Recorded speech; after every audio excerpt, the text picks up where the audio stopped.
एक स्त्री थी। उसे बहुत गुस्सा आता था। जरा सी कोई बात होती कि उसका पारा चढ़ जाता और वह कई अनकही सब तरह की बातें कह डालती। उसके इस स्वभाव से पूरा घर पड़ोस परेशान था। लोग उससे बात करने में भी कतराते थे। वह भी अपनी इस आदत से बहुत परेशान थी। जब उसका क्रोध शांत होता तो उसे भी बहुत पछतावा होता, लेकिन फिर भी वह अपनी इस आदत से मजबूर थी। संयोग से एक दिन बुद्ध उस स्त्री के घर आए।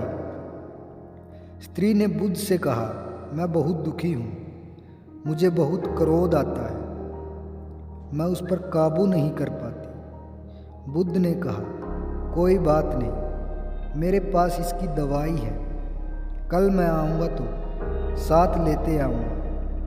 अगले दिन बुद्ध एक शीशी में दवा ले आए। दवा देते हुए स्त्री को कहा, इस दवा को इसी शीशी से पिया जाता है। जब तुम्हें क्रोध आए तो इस शीशी को मुंह से लगाकर उस समय तक दवा पीते रहना, जब तक तुम्हारा क्रोध शांत न हो जाए। मैं 7 दिन बाद फिर आऊँगा। इतना कहकर बुद्ध वहाँ से चले गए।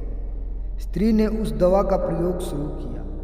जैसे उसे क्रोध आता, वह शीशी को अपने मुंह से लगा लेती। 7 दिन बाद जब बुद्ध आए तो वह स्त्री उनके पैरों में गिर पड़ी और बोली, तथागत, आपने मुझे बचा लिया, ऐसी अनमोल दवा दी, मेरा क्रोध जाने कहाँ चला गया। कृपया करके इतना बता दीजिए कि आपने कौन सी दवा दी। बुद्ध ने हंसते हुए कहा, पगली शीशी में पानी था, शीशी के मुंह पर आ जाने से तुम बोल नहीं पाई।